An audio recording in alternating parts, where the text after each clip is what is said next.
On vous remercie très infiniment, on vous souhaite la bienvenue et on vous remercie très infiniment d'avoir répondu présent à cet événement. Un événement qui a pour principal objectif d'appuyer une problématique très intéressante, c'est la problématique de l'insertion socio-professionnelle des jeunes en situation de précarité. Un événement qui vient pour couronner un projet scindé normalement sur trois objectifs principaux.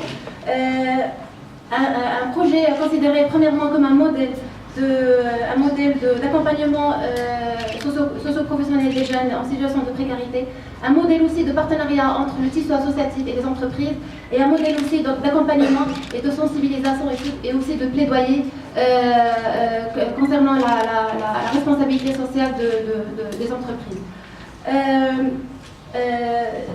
On donne la parole à Madame Zakia Fkat, la vice-présidente de la CGM Nord et la présidente de la commission Relations internationales. À vous la parole, Madame Fkat.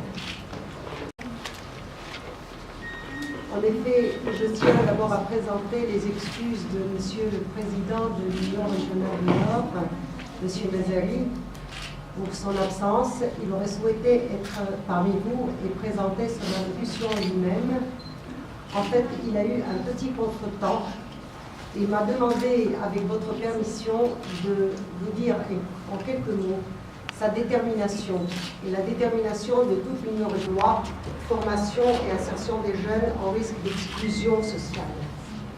Cette initiative menée conjointement par la commission RSE de la CGM et l'association espagnole Casal Maroc, l'association Exit, l'association AMSAM et l'UNFM, de même qu'un certain nombre d'entreprises citoyennes, qui a permis l'amélioration de l'employabilité et l'insertion dans le monde professionnel d'un certain nombre de jeunes présentant un risque d'exclusion sociale.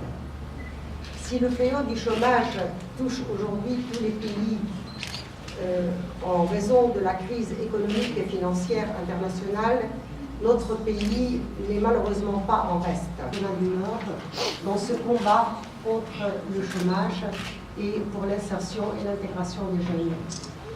Des associations et des entreprises et par la mise en place de plans d'action adaptés. Je tiens donc au nom de la CGM Nord à féliciter les entreprises et qui ont pris part de manière volontaire à ce projet d'insertion. Est une affaire de tous et ne concerne pas que l'ANAPEC, et celui de l'entreprise citoyenne en la matière. Notre appel est de soutien de tous les partenaires. Je vous remercie. À l'occasion de cette clôture, cette cérémonie de clôture, c'est un programme que nous avons initié depuis maintenant un an, sur lequel on a travaillé, et il était temps de faire un bilan. Donc ce que je voudrais vous dire, c'est vous rappeler ce que fait la CGM et pourquoi nous nous sommes engagés dans cette action. Bon, la CGM, c'est une vieille maison, hein, vous savez, c'est une maison qui existe depuis 1947, qui représente, comme vous le savez, la plupart des entreprises marocaines. Alors bon, 3 000 adhérents directs, 30 000 adhérents indirects, et son rôle habituel, celui que connaissent la plupart des gens, c'est la défense des intérêts de l'entreprise, la modernisation de l'environnement des affaires et la promotion de l'investissement. C'est pourquoi on la connaît habituellement. Pour ça, elle s'appuie sur 22 commissions permanentes, dont la commission RSE, il y a bien sûr d'autres commissions, d'économie verte, éthique, gouvernance, etc. Et 30 fédérations sectorielles regroupent tous les secteurs d'activité, ce qui nous donne une force d'impact importante sur notre vie. Alors, le rôle de l'entreprise. On va parler du rôle de la CGM, le rôle de l'entreprise lui-même. Bon, l'entreprise, on la voit toujours comme une unité économique, dont le principal objectif, c'est de créer de la croissance. Mais ce que l'on réalise de plus en plus, c'est que l'entreprise est aussi une institution qui a un rôle de régulation globale de la société. D'où ce concept de RSE dont on parle de plus en plus, et au Maroc depuis à peu près une dizaine d'années. Et la RSE, si vous voulez, c'est la contribution de l'entreprise au développement durable.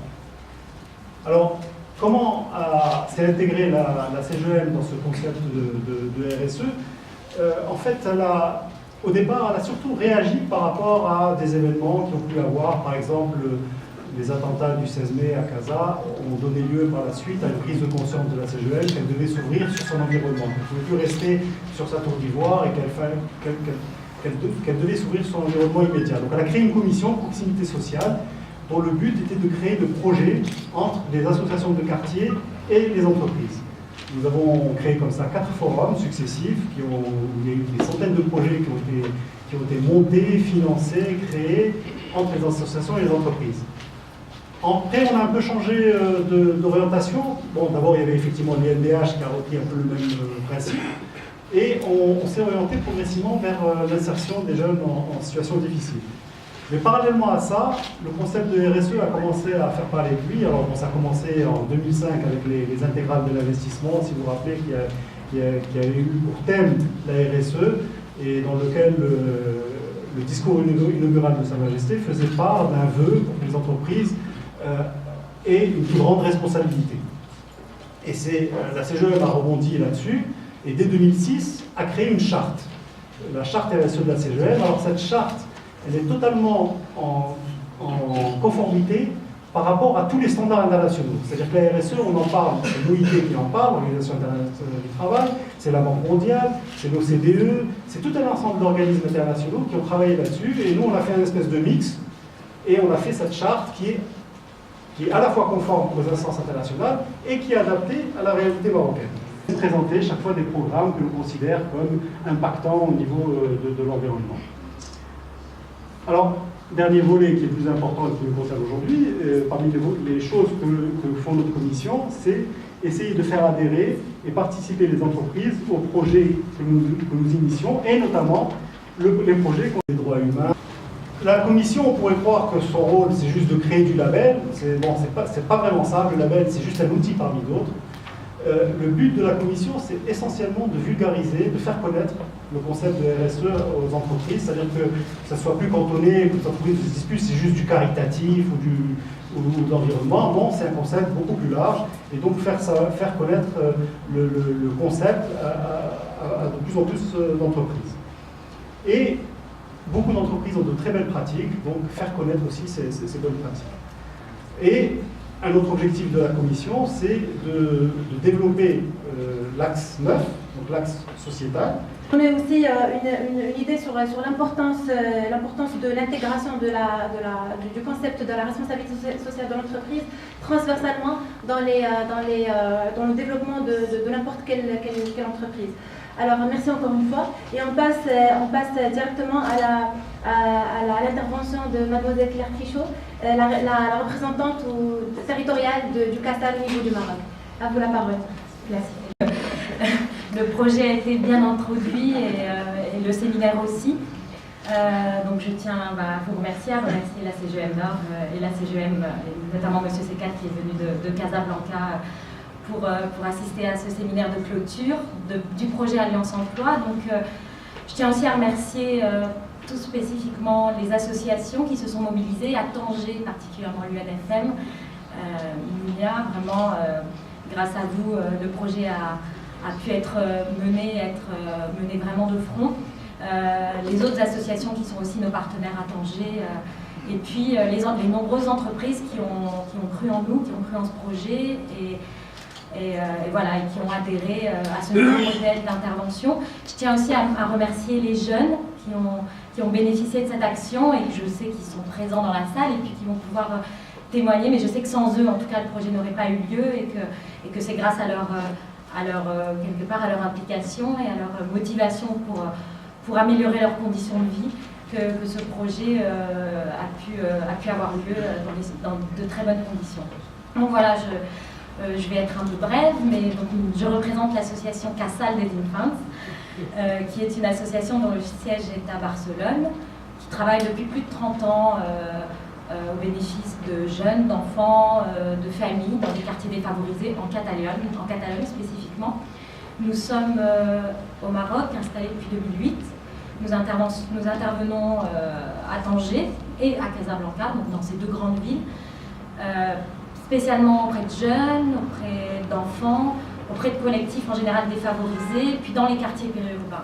Donc nos partenaires sont principalement les associations. Donc nous travaillons avec une vingtaine d'associations partenaires.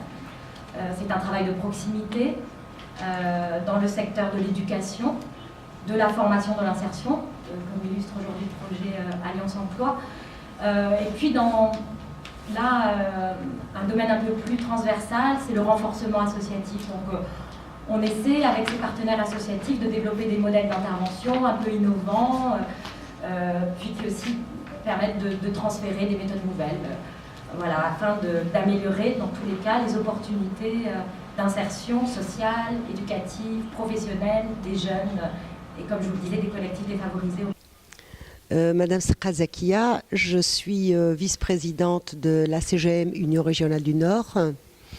Aujourd'hui, donc, nous célébrons la clôture du projet Alliance Emploi, qui est un projet mené par plusieurs associations et par la CGM en partenariat, et plus exactement la commission RSE de la CGM. C'est un projet qui vise donc l'intégration et l'insertion des jeunes en difficulté d'emploi, c'est-à-dire des jeunes qui n'ont pas de formation spécifique et qui ont des niveaux d'études très faibles, voire inférieurs au niveau baccalauréat, et en même temps qui viennent de milieux défavorisés. Donc le but, c'est de pouvoir leur donner donc une formation à travers des stages au niveau de l'entreprise et pouvoir les intégrer dans le milieu entrepreneurial et dans le milieu du travail.